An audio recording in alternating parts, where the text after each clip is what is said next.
Buenas noches amigos, sean todos muy bienvenidos. Dentro de aproximadamente 7 minutos, 6 quizás, vamos a comenzar con la clase número 9 del seminario de la Plomada Divina. Espero que puedan disfrutarlo en esta noche y espero que sean muy bendecidos. Espero que, bueno, ahora le dejamos disfrutando de esta preciosa melodía.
Esa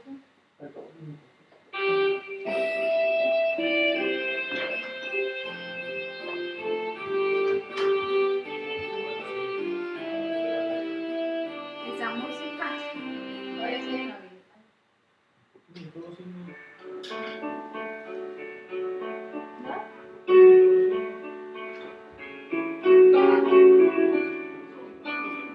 porque si te los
Bueno, muy buenas noches para todos.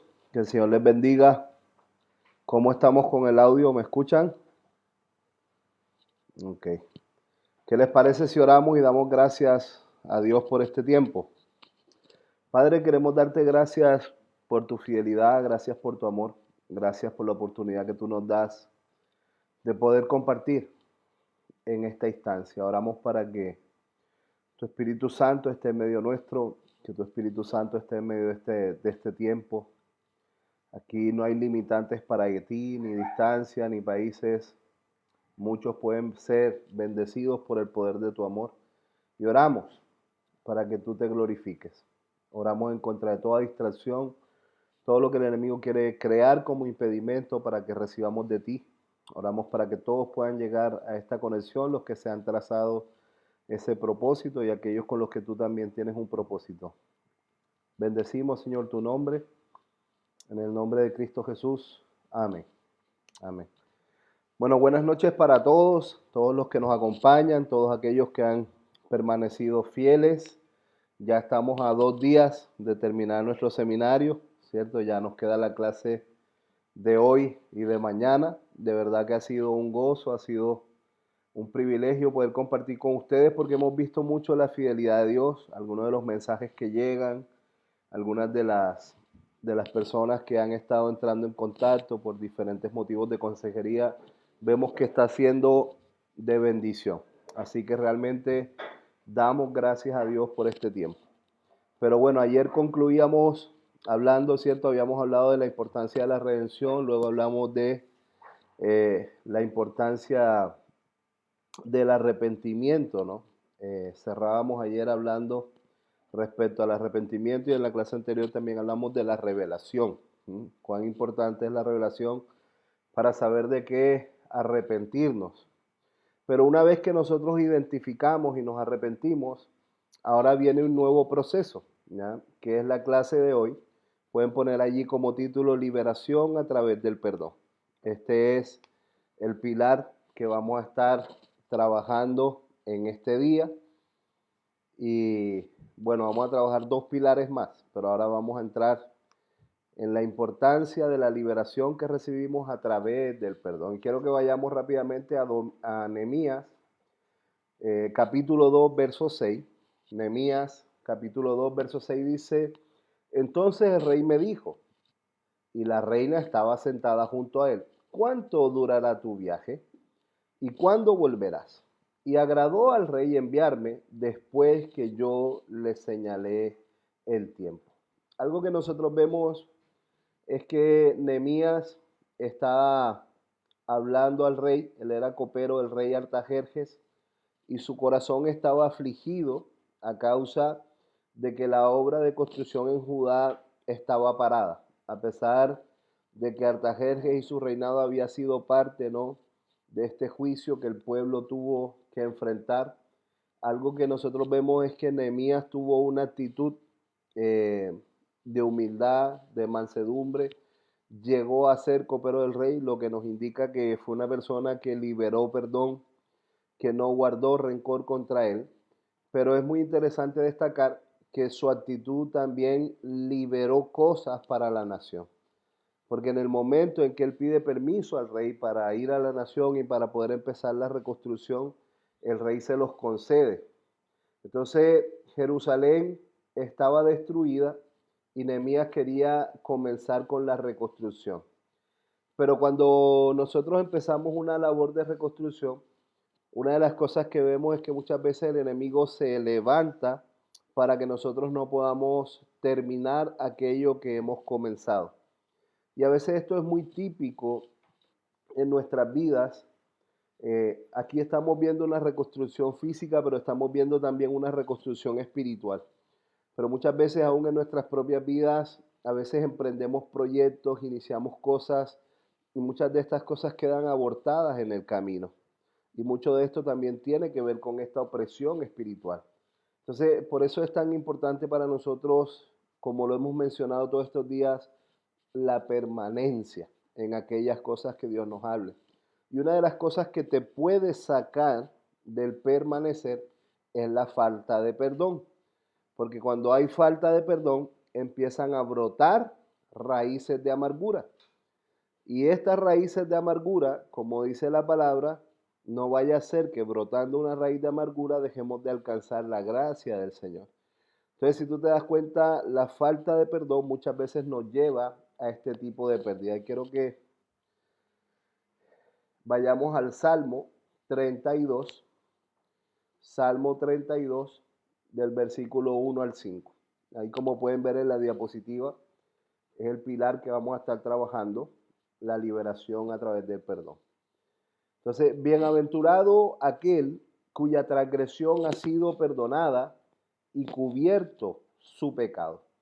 Bienaventurado el hombre a quien Jehová no culpa de iniquidad y cuyo espíritu no hay engaño. Mientras callé, se envejecieron mis huesos en mi gemir todo el día. Porque de día y de noche se agravó sobre mí tu mano. Se volvió mi verdor en sequedad de verano. Mi pecado te declaré y no encubrí mi iniquidad. Dije, confesaré mis transgresiones y tú perdonaste la maldad de mi pecado. Es interesante que David nos entrega un cuadro muy importante en cuanto al perdón, porque nos manifiesta su arrepentimiento, pero también cómo Dios lo perdonó. ¿Mm? David nos expresa también lo que él sintió mientras que él no fue perdonado, mientras que él no se perdonó a sí mismo, o sea, mientras que no hubo confesión, mientras que no hubo transparencia. Si tú te das cuenta, a David lo estaba consumiendo la culpa. ¿Mm? Mientras callé, se envejecieron mis huesos en mi gemir todo el día. ¿Mm? Entonces, muchas veces nosotros hay algunas cosas que no las hablamos, que no las perdonamos, que nos duelen, a veces quizás por temor de hombre, por complacencia, nunca enfrentamos estas situaciones, no las clarificamos, sino que inicialmente decimos, bueno, no me dolió, ¿sí?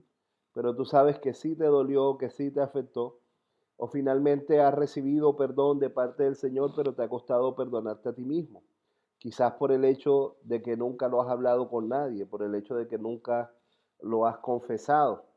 Pero algo que vemos es cómo David manifiesta esta alegría de ya no sentir esa culpa, esa iniquidad que a él lo acompañaba.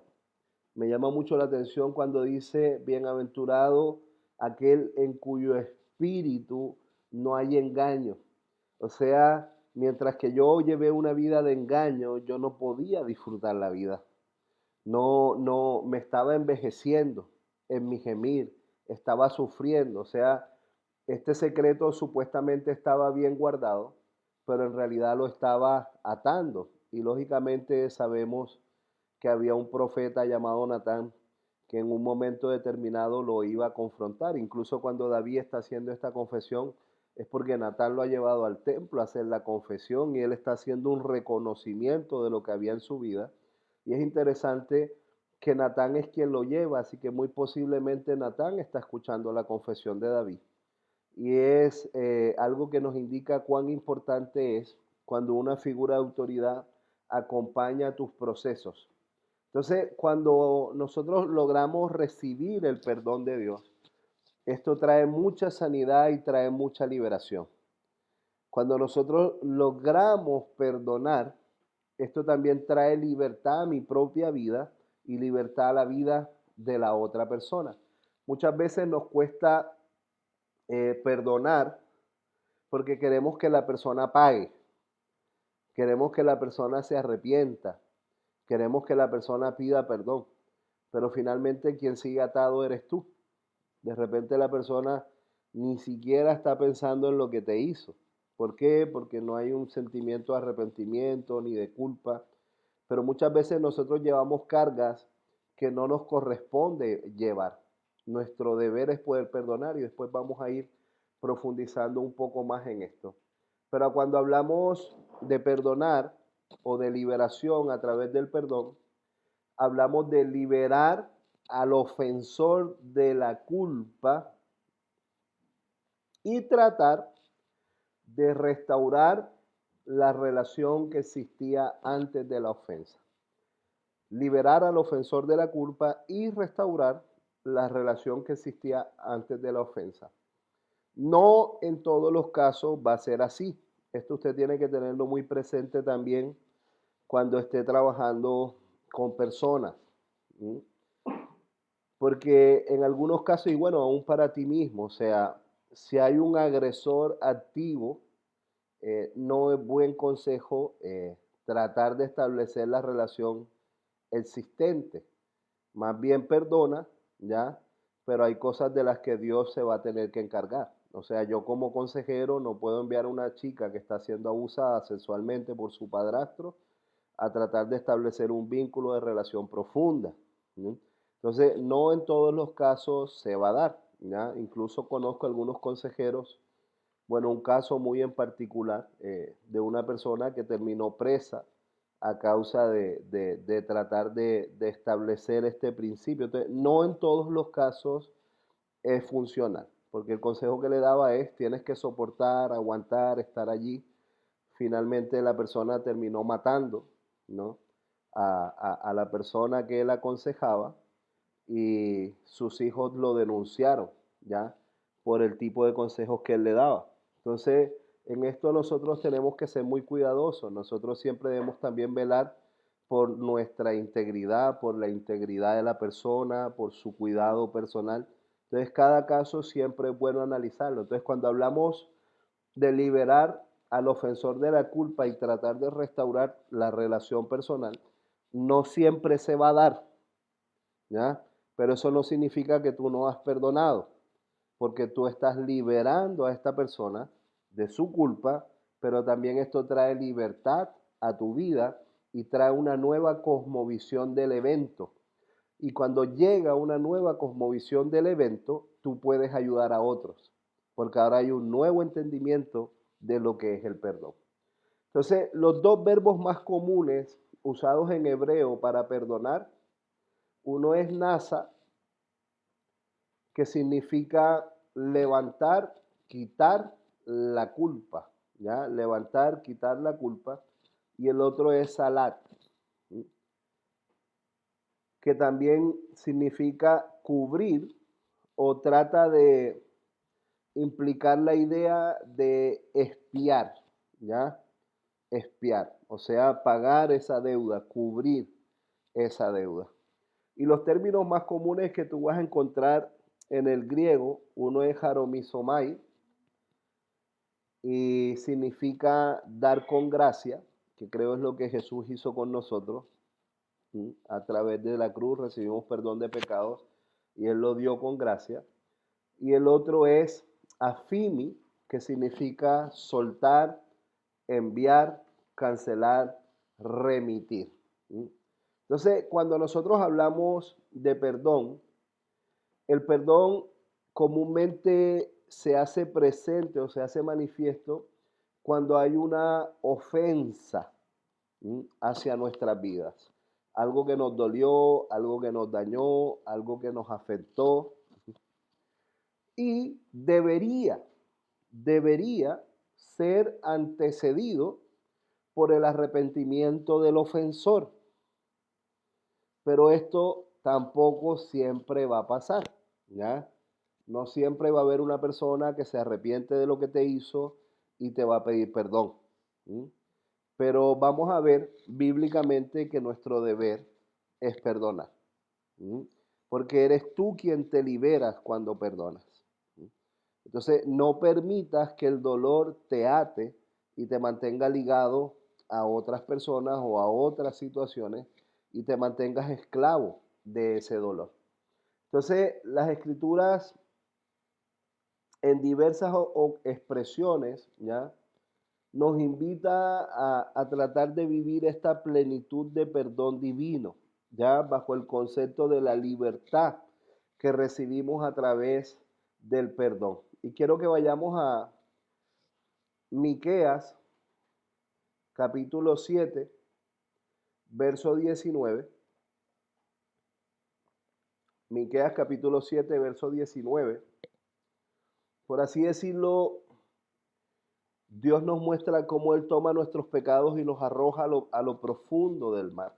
¿Sí? Y esto es lo que el texto nos muestra. Él volverá a tener misericordia de nosotros, sepultará nuestras iniquidades y echará en lo profundo del mar todos nuestros pecados. Entonces, si te das cuenta, el deseo de Dios es producir restauración.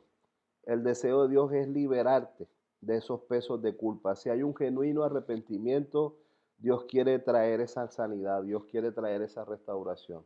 También nosotros vemos que Dios nos aleja, ¿ya?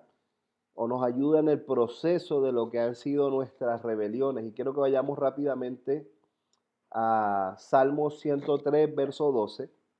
Salmo 103, verso 12 dice: cuánto está lejos el oriente del occidente, hizo alejar de nosotros nuestras rebeliones. Entonces vemos que Dios a través de su palabra nos muestra cómo Él quiere producir este distanciamiento con aquellas cosas que nos dañan, con aquellas cosas que no están bien. Y ahora quiero que vayamos a Isaías 38, 17.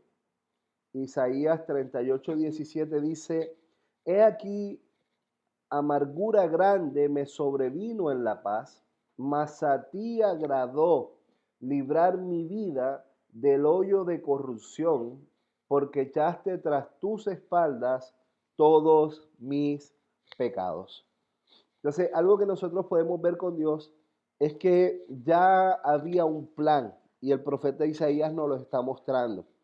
Y este pasaje nos revela a la persona de Jesús, quien iba a tomar todo nuestro pecado y lo iba a poner sobre sus espaldas. Él iba a pagar un precio que a nosotros nos correspondía pagar, ¿ya?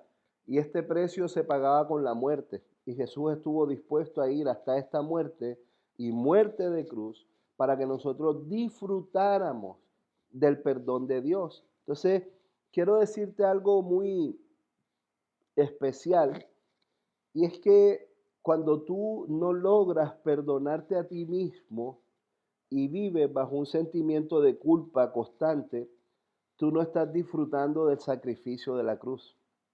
Hay algo que no estás entendiendo de lo que Cristo hizo por ti en la cruz. Entonces, nosotros no podemos vivir bajo estos mantos de condenación. Y así como Dios ha producido un perdón perfecto, Él también nos llama a perdonar. Entonces, quiero que leamos Jeremías 31:34. Jeremías 31:34 dice: y no echará más ninguno a su prójimo, ni ninguno a su hermano, diciendo: conoce a Jehová, porque todos me conocerán, desde el más pequeño de ellos hasta el más grande, dice Jehová, porque perdonaré la maldad de ellos y no me acordaré más de su pecado. No sé si te has dado cuenta, pero muchas veces nosotros Estamos pidiéndole a Dios perdón por lo mismo una y otra vez y otra vez. Y de repente Dios te está diciendo, oye, yo tomé tus pecados y los tiré al fondo del mar y también tomé tus pecados y ya no me acordaré más de eso. Pero tú lo sigues trayendo a memoria una y otra vez y ya yo te perdoné. Entonces, esto es un claro indicativo de que nosotros no hemos podido perdonarnos a nosotros mismos, que no hemos podido aceptar el perdón de Dios, que no estamos entendiendo el sacrificio de la cruz que produce redención, ¿ya? Que estás llevando un yugo que no te corresponde llevar. Entonces, el cristiano, dentro de nuestras limitaciones, deberíamos tratar de imitar este perdón que Dios nos ofrece. ¿Mm?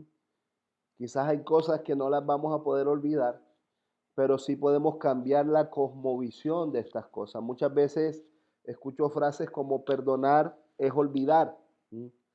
Pero hay cosas que difícilmente se olvidan. Pero tú sí puedes cambiar la cosmovisión de esa situación cuando hay un mover de restauración, ¿sí? O por otro lado, tú las puedes bloquear.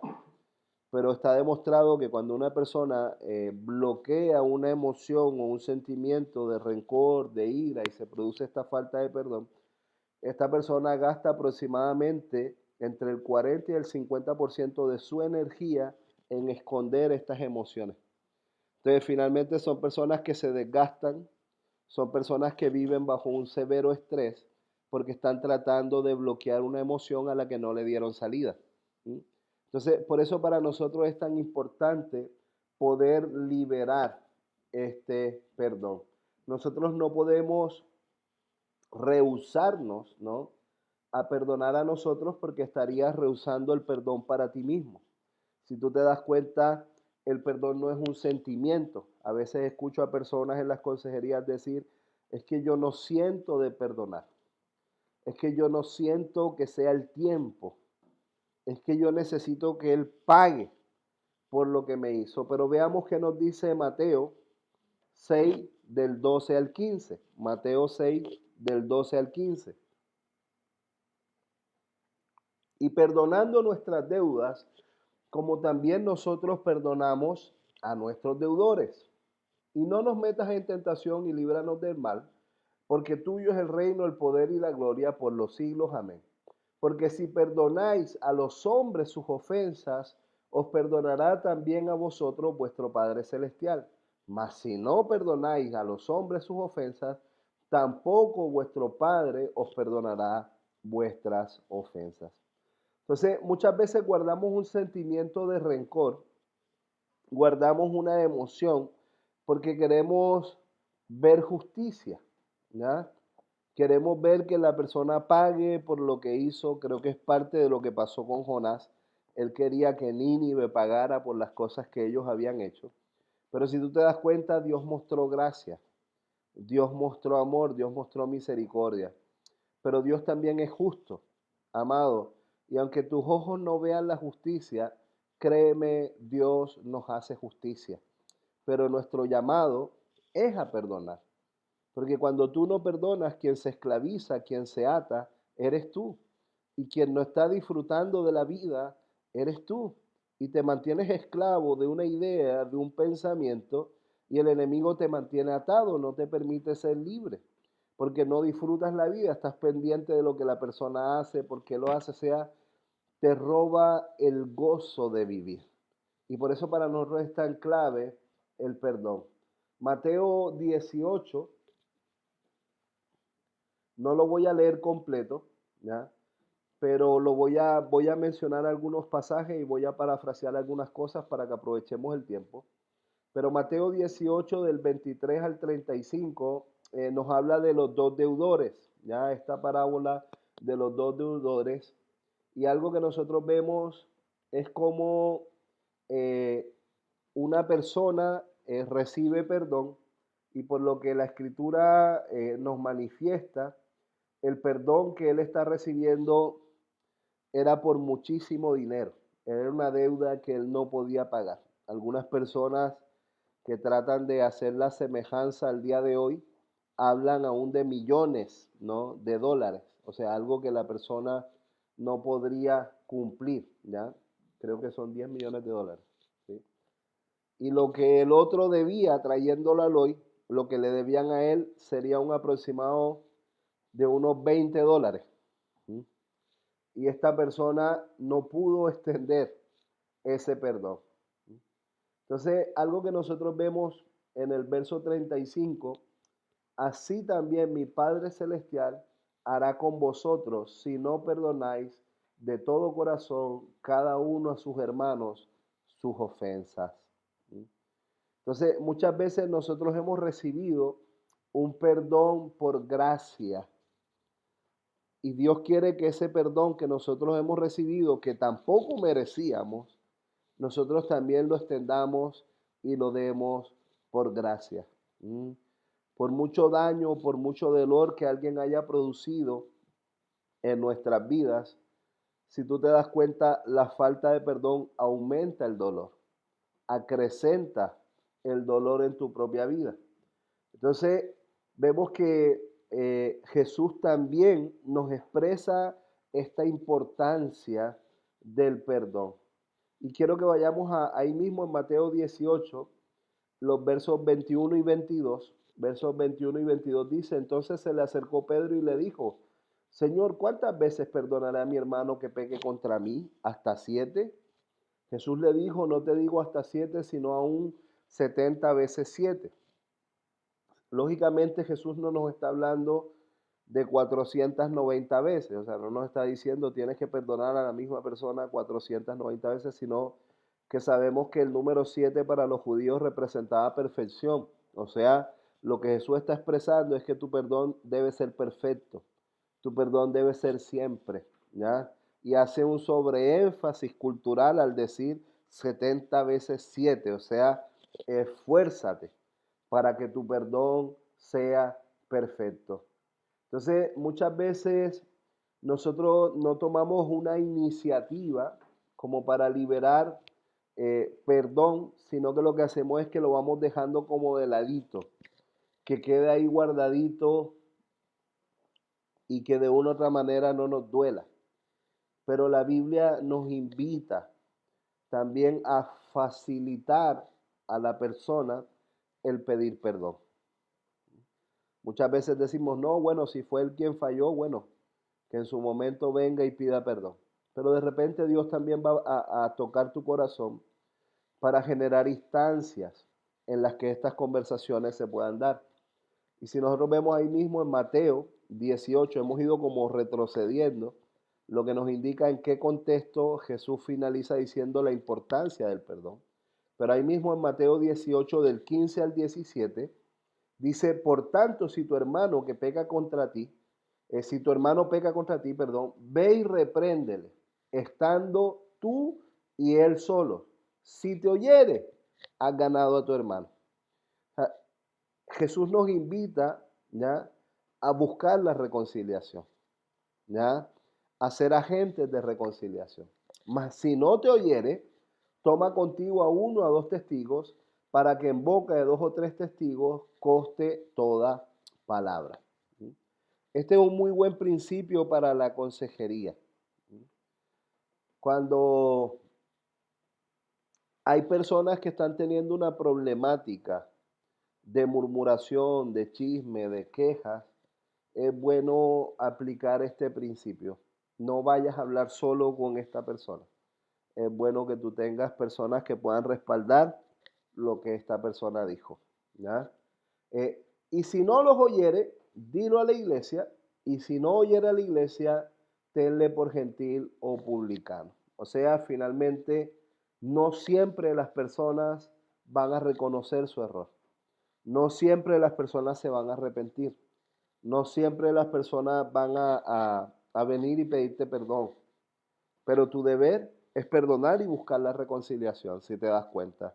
Si aún haciendo eso la persona no quiere, ok, yo cumplí con mi parte. Recuerdo que hace algunos años, cuando yo era un cristiano recién convertido, como yo les dije, una de mis grandes luchas era la hostilidad, la violencia. Y recuerdo que agredí físicamente a una persona. eh, Hubo como una media discusión a causa del fútbol. Por eso creo que el fútbol es espiritual, porque muestra la verdadera condición espiritual de las personas. Así que en ese momento eh, hubo una pequeña falta, cosas de la cancha, pero lamentablemente yo no me pude contener. Tenía, creo que, un par de meses de haber aceptado a Cristo en mi corazón. Así que incurrí en esto que yo hacía antes de ser cristiano y violenté a esta persona. Así que me vino una convicción fuerte de pecado. Yo sabía que había cometido un error, que había actuado mal, que esto no era la condición de mi nuevo estilo de vida. Así que me acerqué a esta persona, le pedí perdón, esperé lógicamente un tiempo para que la cosa estuviera más tranquila. Y él me dijo, no te voy a perdonar, yo no te quiero perdonar. Así que esperé otro tiempo prudencial, me acerqué y le pedí perdón nuevamente y me dijo, no, yo no te voy a perdonar. Así que yo, bueno, me fui y recuerdo que se me acercó un pastor y me refirió estos textos y me dijo, Dionisio, ya tú hiciste tu parte. Tú has dado muestra de arrepentimiento, tú has buscado la instancia para que la persona te perdone, tú quedas libre de esto. ¿Ya? Quien se está atando en este momento es él. Pero aún así en mi mente yo dije, pero yo tampoco quiero que él se ate. Y más por algo que yo hice, ¿no? Que yo producí. Así que me acerqué una tercera vez también después de un tiempo prudencial y nuevamente le pedí perdón. Y en esta ocasión, como dice el dicho, la tercera fue la vencida, él me perdonó. ¿Sí? Pero yo creo que la palabra nos invita a buscar estas instancias, a tratar de ser entes reconciliadores. Y un gran impedimento para esto es el orgullo. El orgullo muchas veces no te va a permitir perdonar ni pedir perdón. Porque es que tú no sabes quién soy yo. Es que tú no tienes ni idea a quién le estás hablando. O sea, el orgullo te lleva a formar un concepto tan falso acerca de ti mismo, ¿sí? Que te lleva a un engaño que no te permite disfrutar de la importancia de perdón. Y Mateo 18 dice, de cierto os digo que todo lo que atéis en la tierra será atado en el cielo, y todo lo que desatéis en la tierra será desatado en el cielo. Entonces, cuando tú no perdonas o no te perdonas a ti mismo, tú te atas, ¿ya? Pero cuando tú liberas perdón y te perdonas y aceptas perdón, tú proyectas, tú desatas, tú liberas, tú proclamas bendición, no solo para ti, sino también para otros.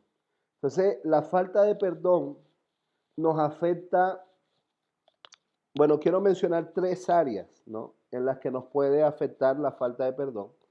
Una es en la apariencia, porque te lleva a utilizar máscaras, ¿no? No te permite ser quien tú eres. Otra es en el área de capacidad, porque tú te ves limitado a causa de la condenación. No es que yo no voy a hacer esto, yo no me merezco esto. Entonces es como tú por debajeas tu condición. Cuando conocí a mi esposa, éramos amigos y en medio de la amistad, ella me preguntó cuándo yo me quería casar. Los que conocen a mi esposa saben que es muy inocente, así que no fue una pregunta con mala intención.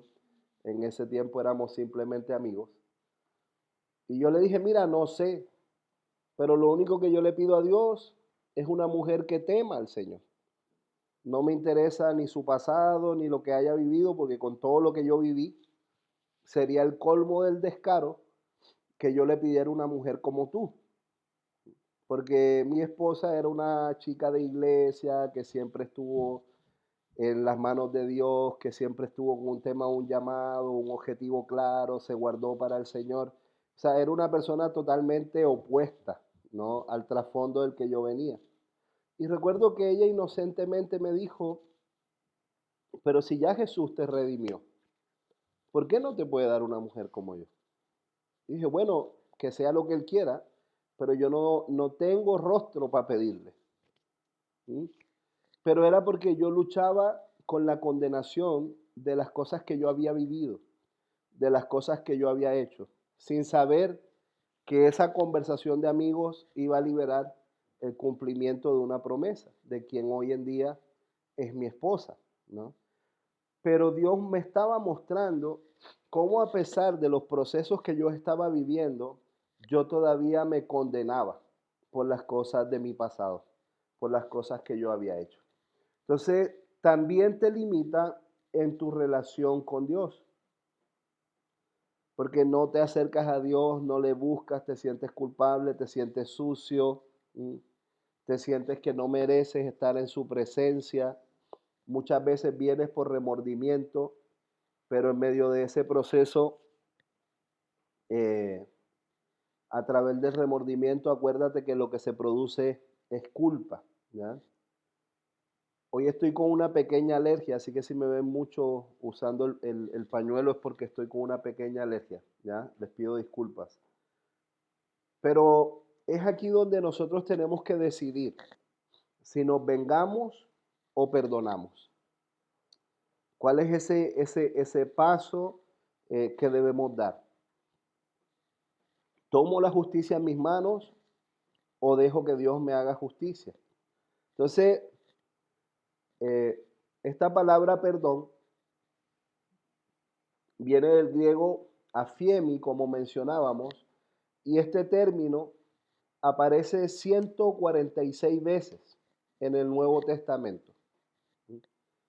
Entonces, metafóricamente, este término afiemi, los griegos lo interpretaban ya como soltar el ancla de un barco. O sea, era liberarlo, era dejarlo ir. Y esto produce el perdón. Cuando tú perdonas, liberas perdón, aceptas el perdón de Dios, tú eres un barco que se proyecta. Eres un barco que ahora va en un rumbo que quizás por mucho tiempo estuvo anclado, estuvo atado a ese dolor, a esos falsos sistemas de creencia, a esa condición que aceptaste acerca de ti mismo. Pero cuando se produce esta liberación a través del perdón, esa ancla que te detenía, esa ancla que te mantenía atado, ahora es liberada, ahora es soltada para que tú te puedas proyectar con el Señor. Y Hebreos 12:14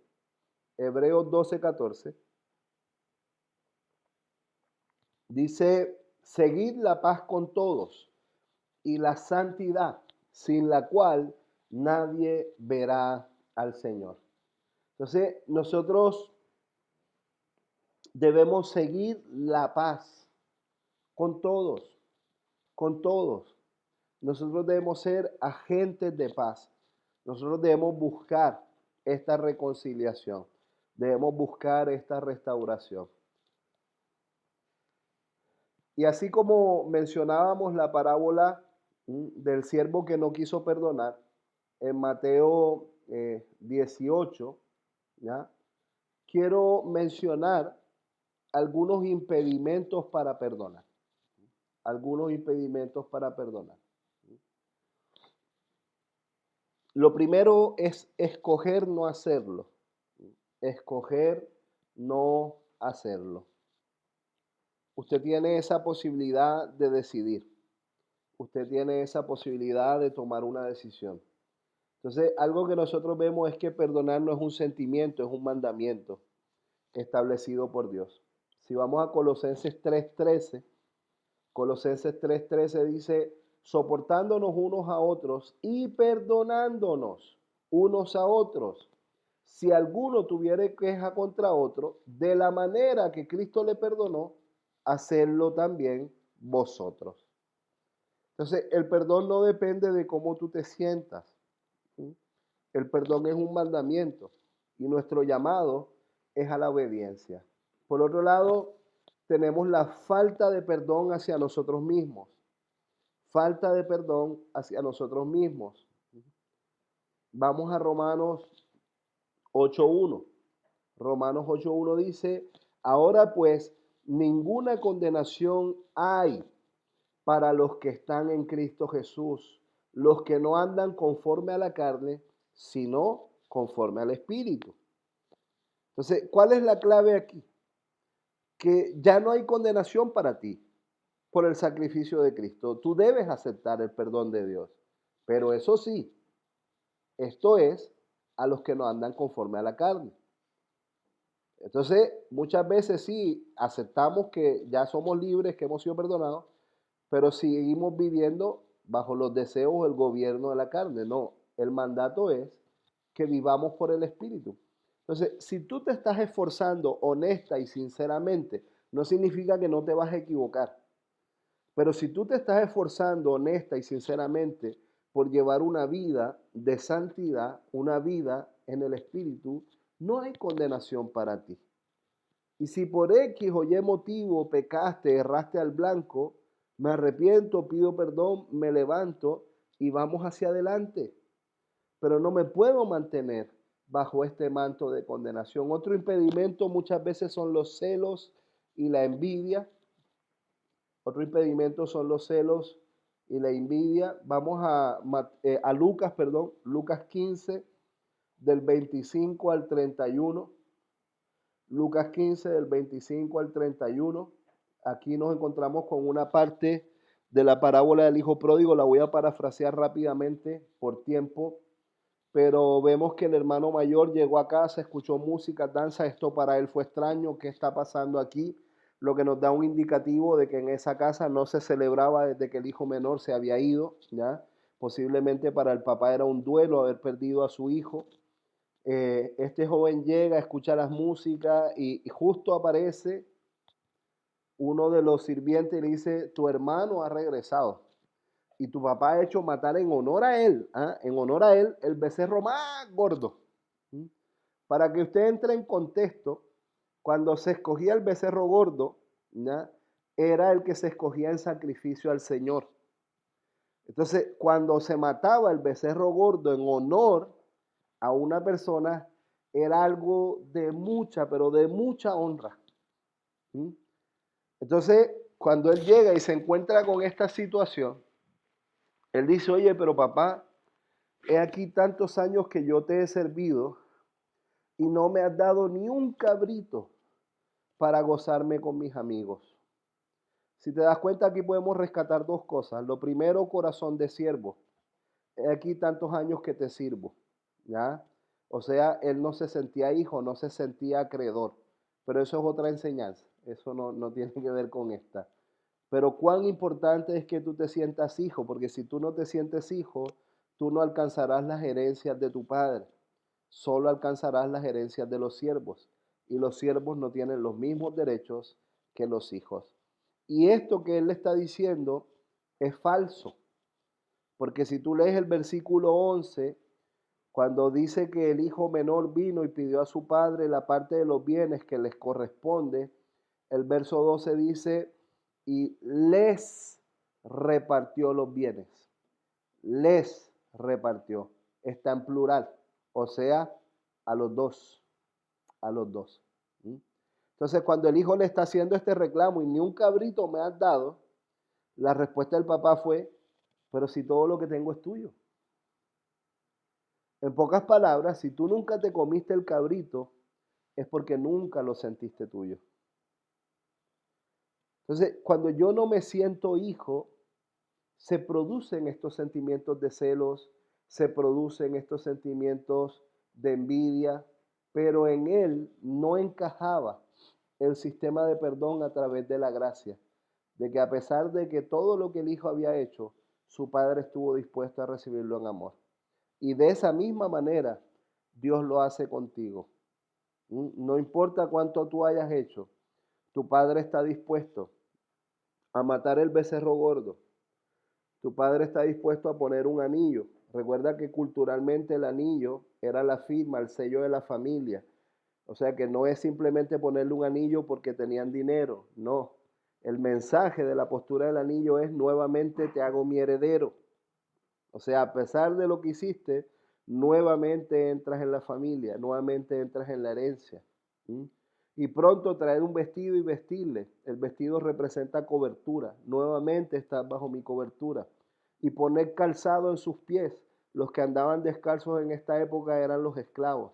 O sea que cuando él le pone el calzado, lo que está diciendo es: yo te saco de la esclavitud del pecado. ¿Y cuántas veces ha hecho eso Dios con nosotros? ¿Por qué? Porque Él es un Padre que nos ama. Y Él está dispuesto a ponerte ese anillo que te hace heredero de un reino eterno como hijo. Él está dispuesto a ponerte ese calzado que te saca de la esclavitud del pecado. Él pone ese vestido y Él hace fiesta en los cielos cuando tú te arrepientes y recibes su perdón. Amén. Otro de los impedimentos es la falta de entendimiento del carácter de Dios. La falta de entendimiento del carácter de Dios. Y el Salmo 103, verso 8 dice que misericordioso y clemente es Jehová, lento para la ira y grande en misericordia. Nos muestra parte de ese carácter misericordioso. ¿Ya? Otro de los impedimentos son las actitudes vengativas. A veces queremos pagar mal con mal, queremos que la persona pague por lo que hizo. Pero Romanos 12, 19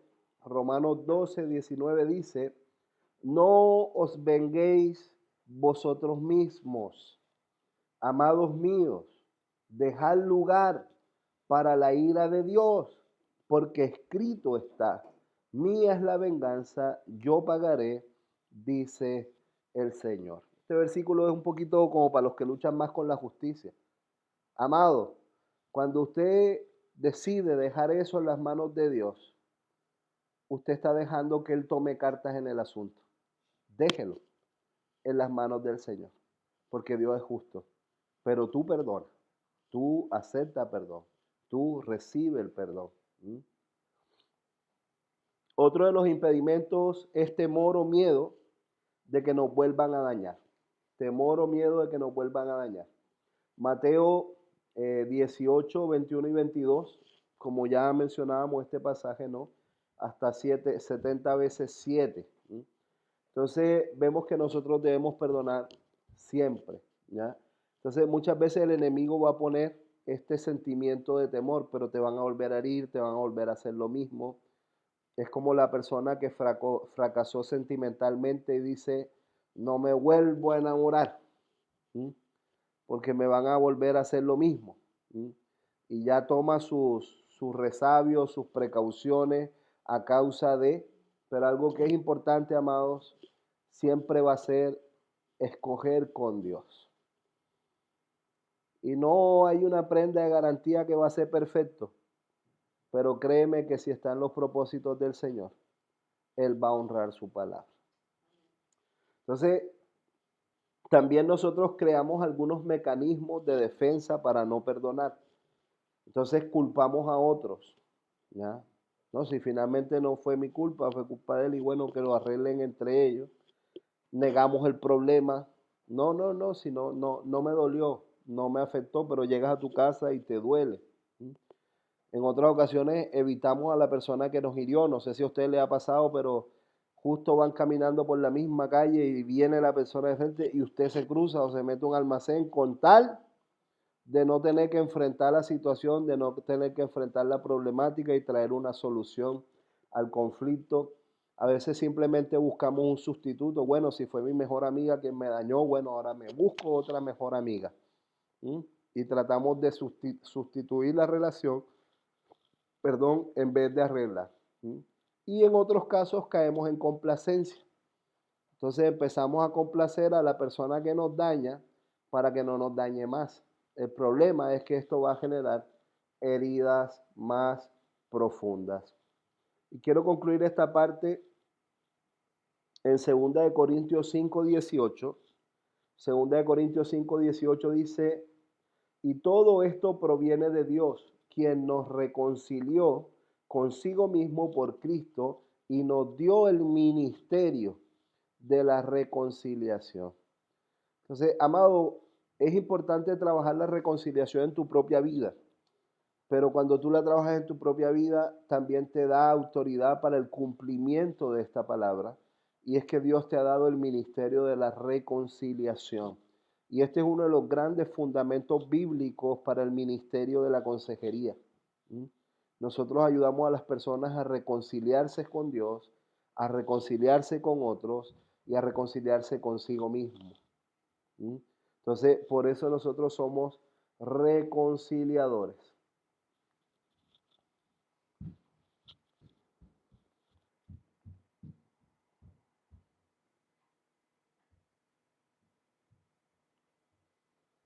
Entonces, hay una pequeña ilustración, quiero que la imaginemos, pues no la vamos a poder hacer aquí en cámara, pero muchas veces nosotros estamos atados por el resentimiento, por la amargura, odio, violencia, homicidio, pero hazte cuenta de que cada una de estas cosas es una bolsa de 50 kilos que estás llevando en tu hombro. ¿Sí? Y cada una de estas cosas se suma, ¿no? Primero el resentimiento, pum, 50 kilos. Luego la amargura, pum, 50 kilos. Luego el odio, pum, 50 más. Y tú tratas de caminar llevando toda esta cruz que no te corresponde a causa de la falta de perdón. Entonces, si te das cuenta, te ves haciendo un sobreesfuerzo por alcanzar metas, pero hay muchas cosas que te atan, hay muchas cosas que te detienen, hay muchas cosas que todavía te asustan. Y por eso es importante soltar esas cargas, dejarlas en las manos del Señor. Y cuando hablamos de este pasaje de Mateo 18, versos 21 y 22, cuando hablamos de este perdón de las 70 veces 7, hay 7 características que yo quiero mencionar respecto al perdón. Uno es admitir la falta de perdón que hay en mi vida. Necesito admitirlo, ¿ya? Lo segundo es renunciar, ¿sí?, a este espíritu de falta de perdón, ¿ya? A esto que está impidiendo que tú puedas perdonar. Lo tercero, aceptar el perdón de Dios. Lo tercero, aceptar el perdón de Dios. Lo cuarto, perdonarte a ti mismo. Perdonarte a ti mismo. Lo quinto, perdonar sin condiciones. Lo sexto, demostrar mi perdón a través de acciones. Yo debo tomar acciones que demuestren mi perdón. Y séptimo, practicar el afiemi, ¿ya? Liberar, soltar. ¿Sí? Y dejar que sea Dios quien tome cartas en ese asunto. Amén. Entonces, siempre que tú perdonas, le vas a quitar autoridad a Satanás de tu vida. Y Jesús vivió bajo esta cultura del perdón. Entonces, nosotros lo vemos en Nehemías 4, en Lucas 23:34. Lucas 23:34 dice, Jesús decía, Padre, perdónalos porque no saben lo que hacen. Y repartieron entre sí sus vestidos echando suertes. O sea, a pesar de que él está siendo agredido, ofendido, a pesar de que él está siendo dañado, él practicó el perdón hasta la muerte y muerte de cruz, por la cual nosotros también recibimos este perdón. Entonces, amado, cuando usted practica el perdón, vive el perdón, usted está viviendo la cruz.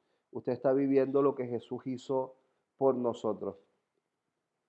Entonces, una vez que nosotros perdonamos, ahora debemos reconocer e identificar las estrategias que Satanás utiliza con nosotros, ¿ya?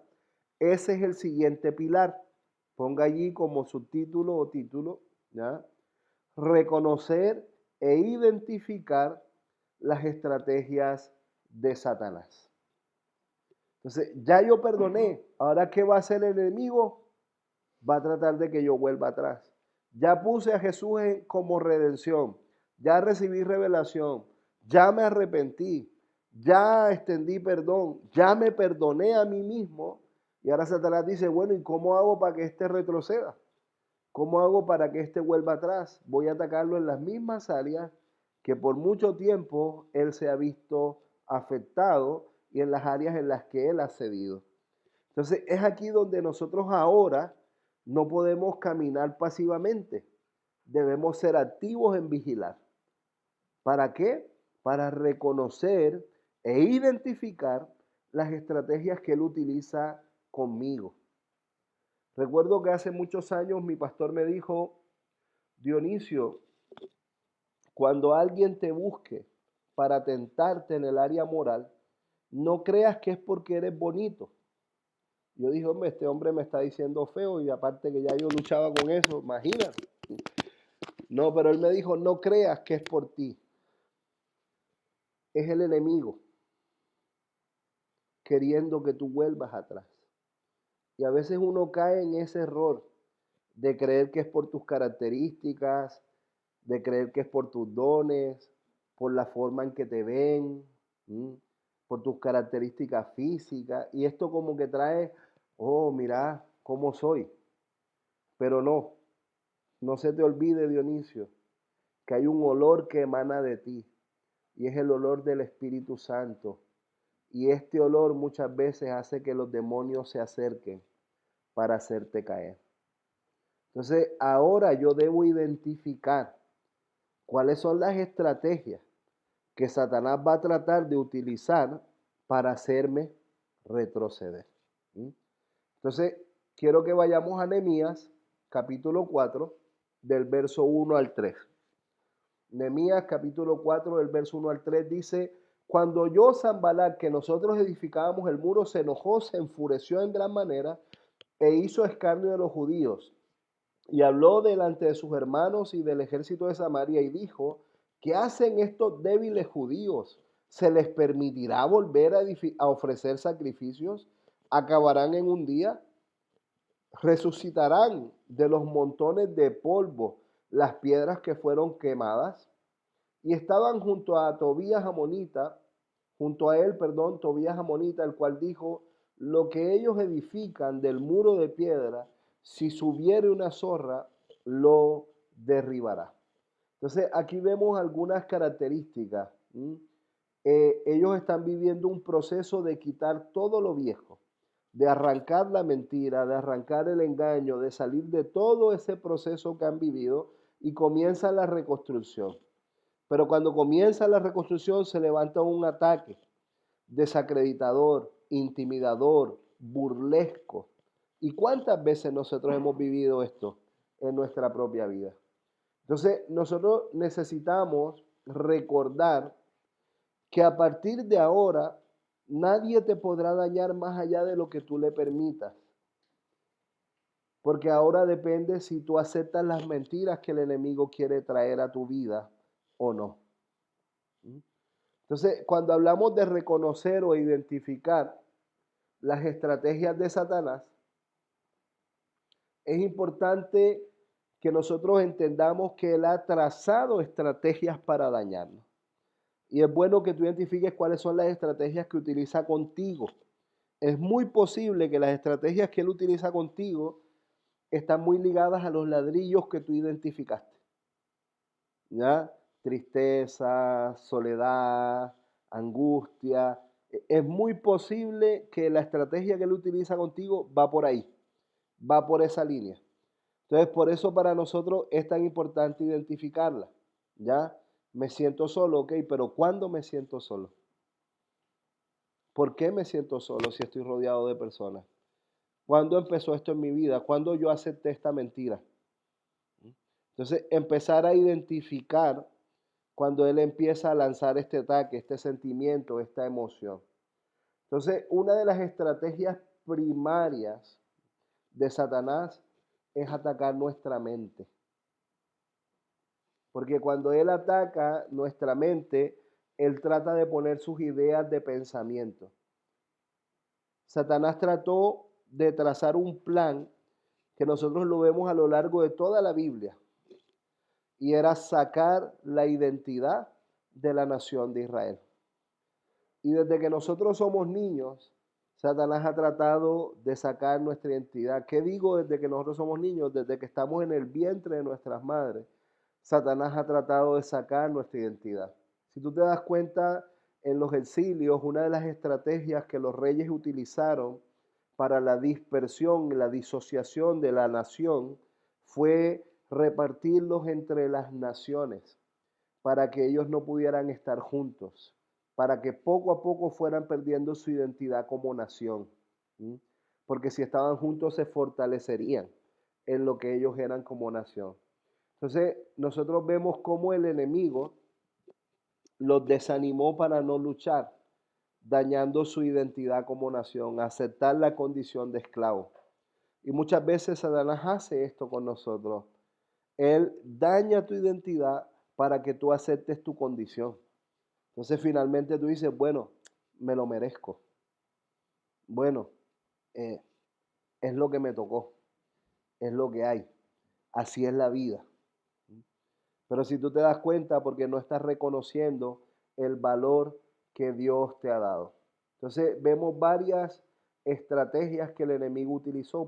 Si nosotros miramos en Esdras 4:4, dice, pero el pueblo de la tierra intimidó al pueblo de Judá y lo atemorizó para que no edificara. Entonces, algo que nosotros vemos aquí es la seducción. En otra de las la intimidación. En otra de las clases habíamos hablado de la seducción, de que cuando el enemigo no te vence a través de la seducción va a tratar de intimidarte. Si te das cuenta, primero ellos les ofrecieron ayuda, permítanos construir con ustedes. Pero cuando ellos identificaron que era una estrategia de sus enemigos, ellos ahora trataron de intimidarlos.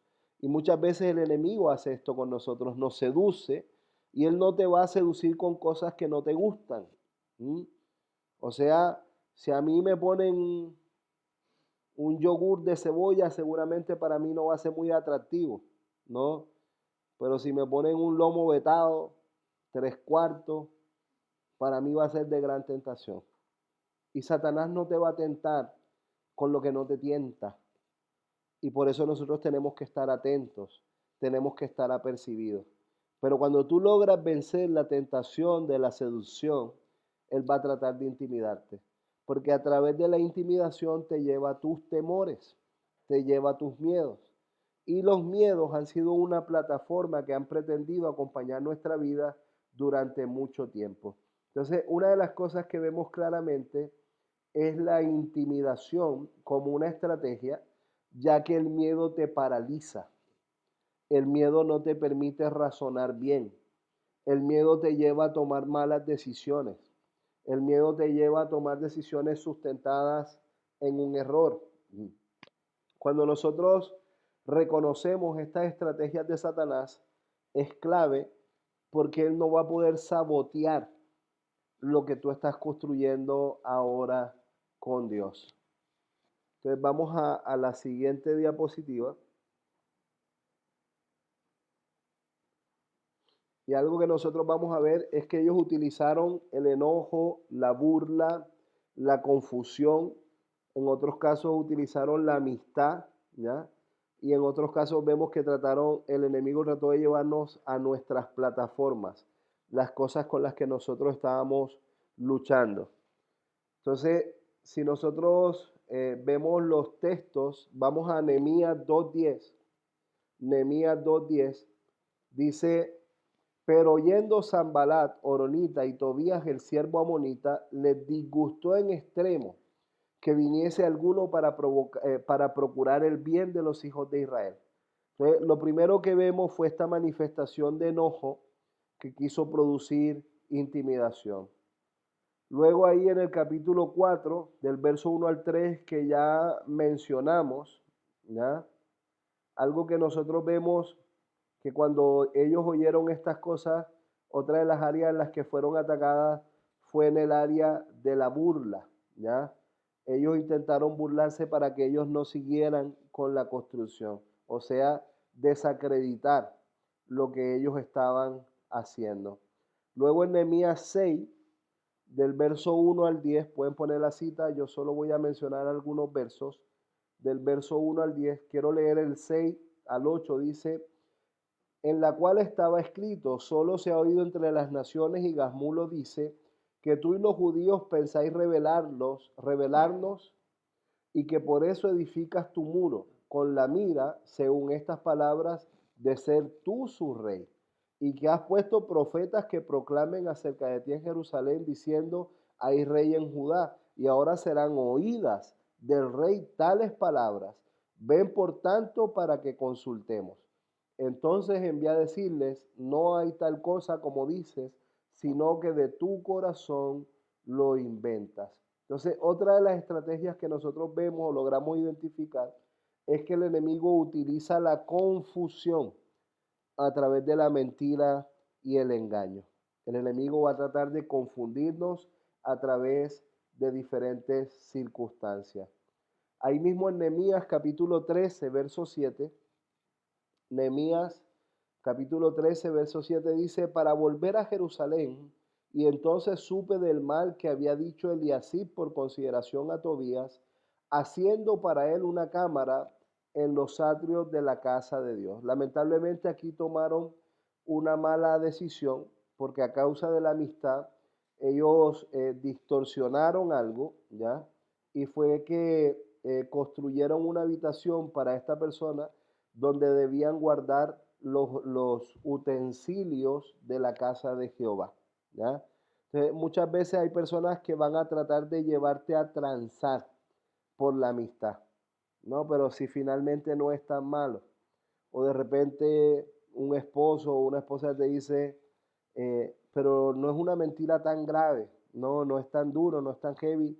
Bueno, igual no es mucha plata, o sea, no es que estemos robando, me doy a entender, o sea, muchas veces el enemigo va a tratar de usar los vínculos cercanos para llevarte a transar con tu santidad. Entonces, muchas veces el enemigo va a querer intimidarnos. ¿Sí? Y esta es otra de las estrategias que mencionábamos a través del miedo. Entonces, el enemigo va a tratar de establecer estas plataformas. Y quiero que vayamos a Efesios capítulo 4. Efesios capítulo 4, del verso 26 al 28. Del verso 26 al 28 dice, airaos pero no pequéis. No se ponga el sol sobre vuestro enojo, ni tampoco des lugar al diablo. El que hurtaba, no hurte más, sino que trabaje haciendo con sus manos lo que es bueno, para que tenga que compartir con el que padece necesidad.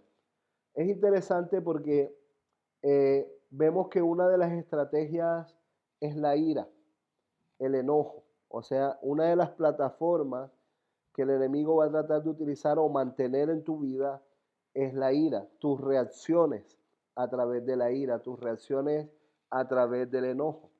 La Biblia dice, airaos pero no pequéis. Si te das cuenta, podemos enojarnos, pero la manera en la que nosotros lidiamos con la ira puede resultar en pecado. Y muchas veces me he visto pidiendo perdón a causa de no saber lidiar muchas veces con el enojo. Entonces, vemos que dentro de estas plataformas, ¿ya? La principal plataforma que el enemigo utiliza es la tentación para llevarnos al pecado. Él va a tratar de que tú peques de una u otra manera, ¿ya? Otra de las plataformas que nosotros vemos que él utiliza es el ocultismo. Aquellas cosas que nos ligan, ¿ya? O nos acercan a todas estas cosas que están relacionadas con los principios de este mundo. O sea, establecer una amistad con las cosas de este mundo que es enemistad contra Dios. O sea, Él va a tratar de separarte a través de estas cosas ocultas, pero también aquellas cosas que tú mantienes en lo oculto. Otra de las plataformas en las que el enemigo trata de mantenernos es en las heridas. Muchas veces a través de las heridas nos mantiene en un mismo ciclo, en un mismo círculo vicioso, ¿no? Y quedamos allí a través del dolor. Y otra de las plataformas que vemos que él también utiliza es la falta de perdón. Pero como ya pasamos por ese pilar de perdón, ¿cierto? esperemos que esa no sea una de las estrategias que Él pueda utilizar con nosotros. Finalmente, la quinta plataforma que Él utiliza son las experiencias de trauma. Muchos de nosotros hemos vivido diferentes experiencias traumáticas en el pasado y el enemigo las puede utilizar para generar ansiedad en nuestra vida. Va a tratar de traer a memoria o situaciones similares que te recuerden estos miedos, que te recuerden estos temores, que te recuerden estas inseguridades, ¿ya? Es interesante que hay muchas situaciones negativas que se repiten en nuestra vida y muchas veces tratan o pretenden reafirmar estas mentiras con las que nosotros hemos estado luchando. Pero cuando tú vives por estas plataformas, empiezas a abrir puertas en tu vida. Entonces, muchas veces cuando nosotros abrimos estas puertas, podemos vernos afectados o influenciados por diferentes tipos de presencias demoníacas, ¿ya? Cuando hablamos de demonización, esta palabra demonización viene del griego daimonizomai, y esto significa darle control al enemigo en ciertas plataformas, ¿ya? Esta es la definición de demonización, darle control al enemigo en ciertas plataformas. Entonces, por eso yo no me puedo mantener en esas plataformas, porque cuando yo me mantengo en esas plataformas, yo estoy permitiendo que el enemigo tome control de esas áreas de mi vida. Entonces, una persona cristiana no puede vivir una posesión demoníaca, ¿ya? Porque la posesión es algo mayor. La posesión es cuando tú pierdes el control de tu vida y tú no podrías perderlo porque tienes el Espíritu Santo contigo. Pero la demonización es cuando tú entregas ese control en ciertas áreas. Entonces, en esas áreas eres tú quien ha abierto la puerta. Entonces, ¿cuál es el proceso? Cuando yo identifico las estrategias, empiezo a cerrar esas puertas. Entonces, si yo sé que el enemigo me tienta en lo moral y para mí no es bueno utilizar el internet después de 11 de la noche, yo necesito crear las estrategias para ir en contra de las estrategias que él ha utilizado conmigo. Entonces, estas estrategias también deben ser prácticas, porque de forma práctica yo empiezo a cerrar esas puertas. Y cuando el enemigo quiera venir con sus mentiras, yo no debo aceptar que él me lleve a estas plataformas. Entonces, Hebreos 5:14 dice, pero el alimento sólido es para los que han alcanzado la madurez, para los que por el uso tienen los sentidos ejercitados en el discernimiento del bien y el mal. Entonces, amados, nosotros debemos ejercitar nuestros sentidos, ejercitar nuestro discernimiento. Nosotros debemos estar atentos a cuáles son las estrategias que el enemigo ha utilizado conmigo una y otra vez y que repetidamente me han llevado a las mismas luchas. Entonces, ahora yo debo crear estrategias que me saquen de la lucha o prevenir que la lucha sea creciente. Porque la tentación va a estar, pero la pregunta es cómo vas a reaccionar frente a la tentación. ¿Volverás a estas plataformas? Entonces, una vez que yo identifico las estrategias del enemigo, ¿qué voy a hacer? Ya las identifiqué, ¿qué voy a hacer? Entonces, el siguiente paso, el siguiente pilar, es la renuncia. Si ya yo sé que a mí me hace mal los dineros ilícitos, yo necesito renunciar a esto. Necesito empezar a tener un rendimiento de cuentas en esta área. Entonces, yo renuncio a lo que me está haciendo daño, pero también empiezo a crear mecanismos de protección. ¿Cuáles son las instancias y los mecanismos que yo voy a crear, ¿ya? para no volver atrás, para no caer en la misma plataforma. Si yo sé que hay una persona que a mí no me hace bien, es una persona que me es tóxica y que cuando se acerca a mí termino pecando, ¿qué cosas prácticas tengo que hacer? ¿Me doy a entender? Tú puedes renunciar espiritualmente, pero muy seguramente si tú no tomas pasos prácticos, volverás a vivir en las mismas plataformas. Entonces, renunciamos a esto que identificamos, ¿ya?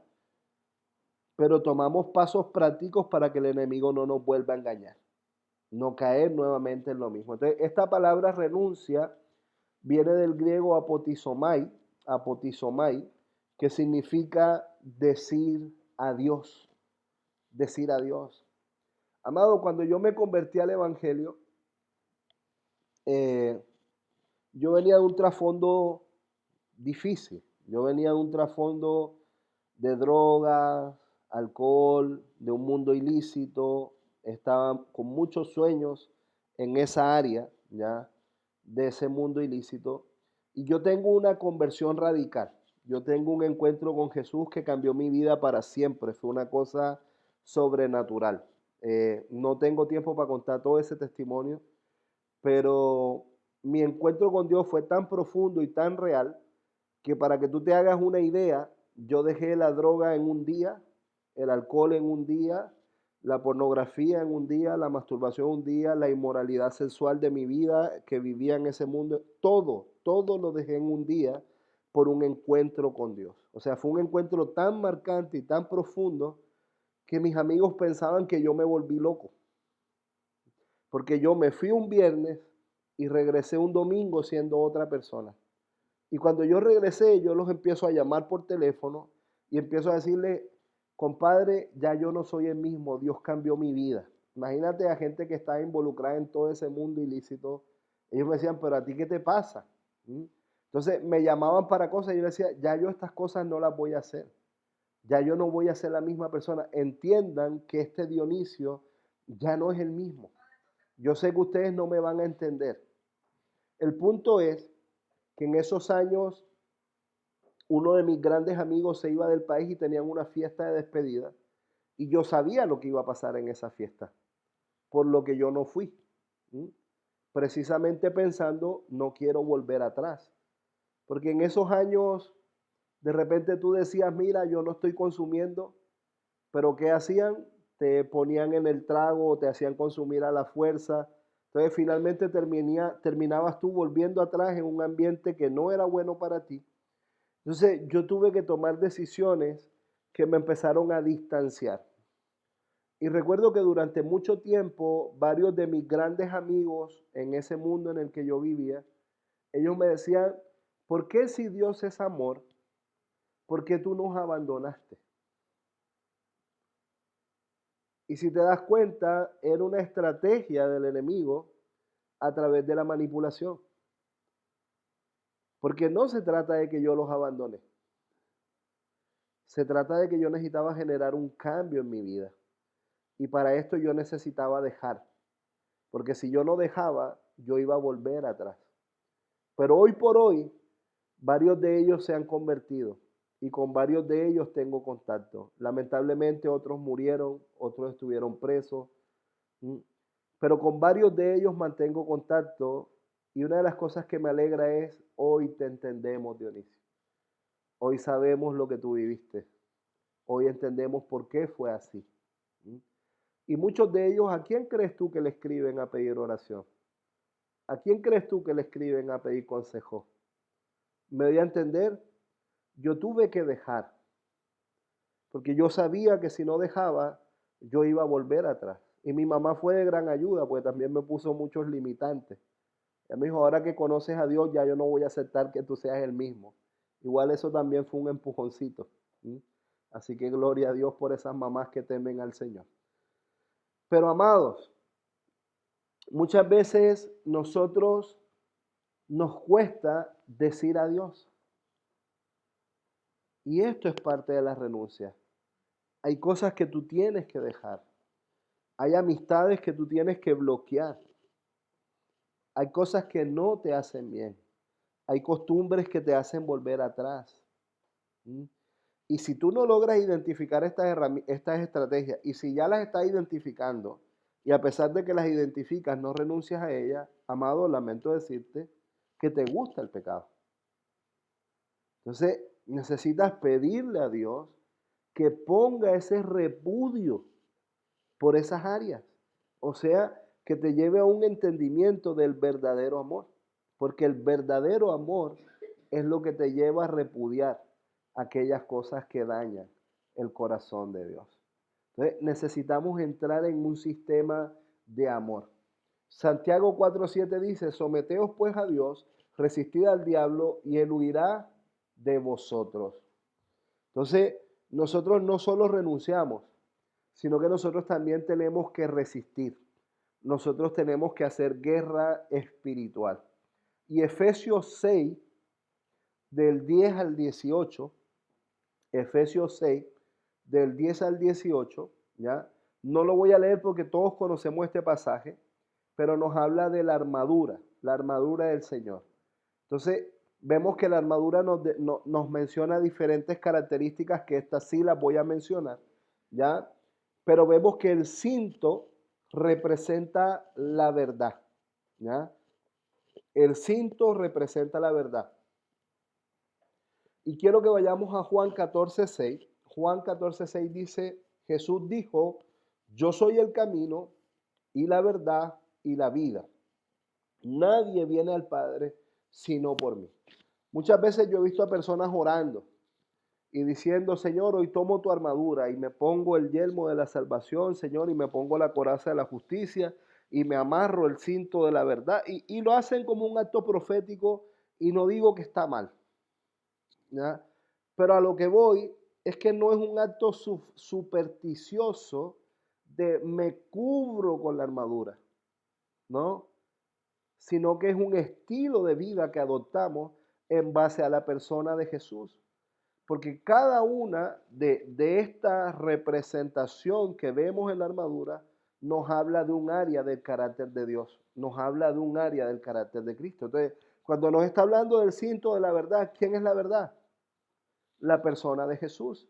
Entonces, lo que yo necesito adoptar es el estilo de vida que Cristo me está ofreciendo. No es simplemente decir me pongo el cinto, pero ¿de qué me sirve si no vivo la verdad? ¿Me doy a entender? Luego tenemos la coraza de justicia. La coraza de justicia. Vamos a 1 Corintios 1:30.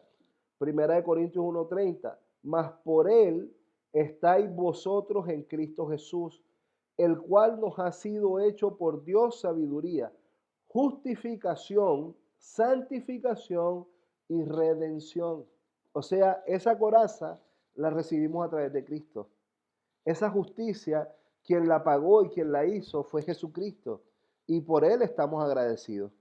Entonces, no me pongo esta coraza, ¿me entiendes? Como una armadura que me protege. No, es Cristo. Es reconocer lo que él hizo por mí. Los zapatos de paz. Juan 14:27. Mi paz les dejo, mi paz les doy. No como el mundo la da. No se turbe vuestro corazón, ni tengan miedo. No se turbe vuestro corazón, ni tengan miedo. Amado, para vencer el miedo, necesitamos conocer a Jesús. Y ahí vamos a entender lo que es su paz. Entonces, muchas veces, ok, me pongo los zapatos de paz. No, amado. Se trata de conocer quién es Jesús para ti y quién tú eres en él. El escudo de la fe. Y Señor, nos cubrimos con el escudo de la fe para apagar los dardos del enemigo. ¿Cuántos de nosotros hemos orado de esta manera? No está mal, está bien. Pero a lo que voy es que cuando hablamos del escudo de la fe, Gálatas 2:20, con Cristo estoy juntamente crucificado. Ya no vivo yo, mas Cristo vive en mí. Y lo que ahora vivo en la carne, lo vivo en la fe del Hijo de Dios, el cual me amó y se entregó a sí mismo por mí. Él es mi escudo. Por Él nosotros tenemos fe.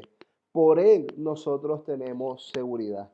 Y el casco de la salvación. Recuerda que el casco, el yelmo de salvación, es lo que caracterizaba o representaba a un ejército. ¿Ya? Vamos a Hebreos 2.10. Hebreos 2.10 dice, porque convenía aquel por cuya causa son todas las cosas y por quien todas las cosas subsisten, que habiendo de llevar muchos hijos a la gloria, perfeccionase por aflicciones al autor de la salvación de ellos. Nosotros pertenecemos a este ejército y tenemos este casco que nos identifica con el ejército de Dios, porque Jesús pagó un precio para que nosotros tuviéramos salvación. Entonces, amado, la próxima vez que usted considere cubrirse con la armadura de Cristo, lo que necesitas es conocer quién es Jesús para ti y quién tú eres en Jesús. Amén. Entonces, Él también nos ha dado herramientas para pelear. Una de estas, en el nombre de Jesús. En el nombre de Jesús. Marcos 16, 17 y 18. Marcos 16, 17 y 18 dice, estas señales seguirán a los que creen. En mi nombre, echarán fuera demonios, hablarán nuevas lenguas, tomarán en la mano serpientes, y si bebieren cosa mortífera no les hará daño. Sobre los enfermos pondrán sus manos y sanarán. Entonces, nosotros debemos conocer la persona de Jesús, porque en su nombre nosotros veremos cosas gloriosas. Pero para esto tiene que haber relación, para esto tiene que haber intimidad. No es una varita mágica que Él te está entregando en el nombre de Jesús, en el nombre de Jesús. No, sino que por la relación que tengo con Jesús, entiendo quién soy yo para Él y por eso tomo esta autoridad. ¿Me doy a entender? Perdón que estoy corriendo, pero estoy tratando de honrar el tiempo. Lo segundo, tenemos la palabra de Dios. La palabra de Dios. Leer y utilizar la palabra nos da una estrategia para pelear, ¿ya? Contra las estrategias del enemigo. Si tú te das cuenta, Jesús mismo utilizó la palabra para debatir las mentiras del enemigo. Entonces, para esto es importante que tú estudies la palabra. Para esto es importante que tú conozcas la palabra, pases tiempo con la palabra, porque esto es lo que te mantiene fundamentado en la verdad. Entonces, Apocalipsis 12:11. Apocalipsis 12:11 dice, y ellos le han vencido por medio de la sangre del cordero y de la palabra del testimonio de ellos, y menospreciaron sus vidas hasta la muerte. Y como decía el texto anterior, también tenemos la sangre de Jesús, la sangre de Jesús, ese precio que ha pagado por amor a nosotros. Primera de Pedro 1, 18 y 19. Primera de Pedro 1, 18 y 19, sabiendo que fuiste rescatados de vuestra vana manera de vivir, la cual recibiste de vuestros padres, no con cosas corruptibles como oro y plata, sino con la sangre preciosa de Cristo, como un cordero sin mancha y sin contaminación. La sangre de Cristo es la que te hace una nueva persona. La sangre de Cristo es la que te permite reconciliarte contigo mismo. Entonces, dale valor a esa sangre que se ha derramado por ti. Luego tenemos al Espíritu Santo. Tenemos también al Espíritu Santo. Isaías 10:27. Isaías 10:27, acontecerá que en aquel tiempo que su carga será quitada de tu hombro y su yugo de tu cerviz. El yugo se pudrirá a causa de la unción. Si te das cuenta, la unción que pone en nosotros el Espíritu Santo romperá todo yugo. Y Él es quien luego Jesús nos deja como consolador. Él es quien trae consuelo.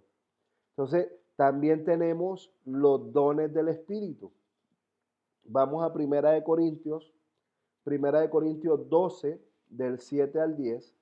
Primera de Corintios 12, del 7 al 10. Dice, pero cada uno le es dada la manifestación del Espíritu para provecho. Porque a este es dada por el Espíritu para palabra de sabiduría, a otro para palabra de ciencia según el mismo Espíritu, a otro fe por el mismo Espíritu, a otros dones de sanidades por el mismo Espíritu, a otros hacer milagros, a otro profecía, a otro discernimiento de espíritus, a otros diferentes géneros de lengua y a otros interpretación de lengua. Entonces, cada uno de nosotros también ha recibido dones que Dios ha puesto en nuestra vida. Y estos dones son para nuestro provecho y también para el servicio de la congregación, o sea, para ser de bendición para otros. También podemos utilizar la alabanza como una estrategia de guerra espiritual. Hay un gran poder en la alabanza, en la adoración. Salmo 149, versículos 6 al 9. Salmo 149, del 6 al 9 dice: exalten a Dios con sus gargantas y espadas de dos filos en sus manos, para ejecutar venganza entre las naciones y castigo entre los pueblos, para aprisionar a sus reyes con grillos y a sus nobles con cadenas de hierro, para ejecutar en ellos el juicio decretado. Gloria será esto para todos sus santos. Aleluya. Amados, el poder de la alabanza, el poder de la adoración. También tenemos el ayuno y la fe. Ahí podemos poner Marcos 9, del 17 al 29. Ya esto lo hemos hablado. Ya todos conocemos el pasaje, ¿ya? Cuando está hablando del espíritu mudo que no pudieron expulsar, ¿ya? Y luego Jesús les dice que este espíritu no sale sino con oración y ayuno, pero lo que vemos es el enfoque en la generación incrédula, en estas cosas que nos costaba creer. Y finalmente tenemos la imposición de manos. Entonces, nosotros en Marcos 16, versículos 17 y 18, ya leímos este pasaje, pero al final dice: sobre los enfermos pondrán sus manos y ellos sanarán. Entonces, amados, nosotros tenemos estas herramientas que Dios nos entrega. Él nos lleva a prepararnos, creer en el poder de la cruz, confesar las plataformas, destruir las plataformas, ser llenos del Espíritu Santo y madurar en Cristo. Y este proceso hace parte de nuestro proceso de renuncia. Tomamos discernimiento de espíritu, atamos los espíritus, trabajamos las plataformas en las que el enemigo nos ha querido atar, nos sometemos juntos al Señor, resistimos al enemigo juntos. Por eso también es bueno generar vínculos que sean de edificación para ti, personas que te acerquen y no que te alejen, y llevar siempre nuestras necesidades delante de Dios, porque el Espíritu Santo es quien va a llenar esos vacíos en nuestra vida. Amén. Entonces, amados, como mencionábamos, liberamos perdón, liberamos perdón, identificamos las estrategias y renunciamos. Entonces, ¿cuál es la tarea que nos queda para hoy? Ten un tiempo de reflexión, y en ese tiempo de reflexión trata de identificar cuáles son las estrategias que el enemigo ha usado contigo. ¿Cuáles son esas estrategias que él ha usado contigo? Y luego, en un tiempo de oración, renuncia a esas estrategias. Amén. Señor, queremos darte gracias por tu fidelidad, gracias por tu amor, gracias por esta tremenda bendición, el poder escoger, adoptar un nuevo estilo de vida, el recibir a Cristo como ese redentor, como ese fundamento, recibir su revelación, Señor, arrepentirnos de estas cosas, el poder perdonar, el poder ahora identificar cuáles son estas estrategias y ahora renunciar a ellas. Señor, nosotros te pedimos que tú traigas revelación en la vida de nuestros hermanos, todos estos que en este momento están compartiendo con nosotros este seminario, que en este tiempo que ellos van a tomar para orar, tú les reveles cuáles son esas estrategias que el enemigo ha querido usar repetidamente en su vida, y que tú le des el valor para que ellos puedan renunciar y crear nuevas estrategias de vida. Yo los bendigo y los declaro a cada uno de ellos capacitados para prosperar en ti, Señor. En el nombre de Cristo Jesús. Amén y amén. Amados, que el Señor les bendiga. Ya mañana es nuestro último día, así que los esperamos a todos estos que han sido fieles, que han permanecido y que juntos podamos disfrutar de la gloria del Señor. Amén. Que el Señor les bendiga.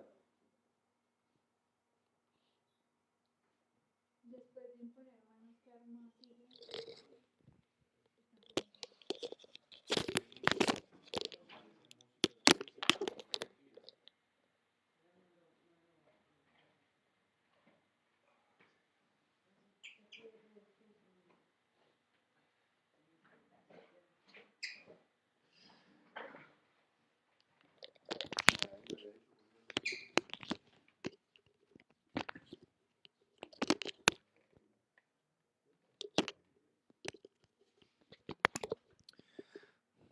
Bueno, ¿qué tal, amigo? Y bueno,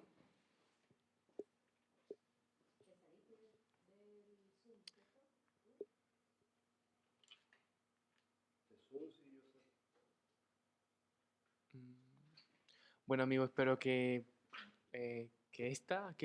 la clase de hoy haya sido de mucha bendición. Y no hay nada más que decir. Simplemente bendiciones y lo esperamos mañana. Que puedan descansar bien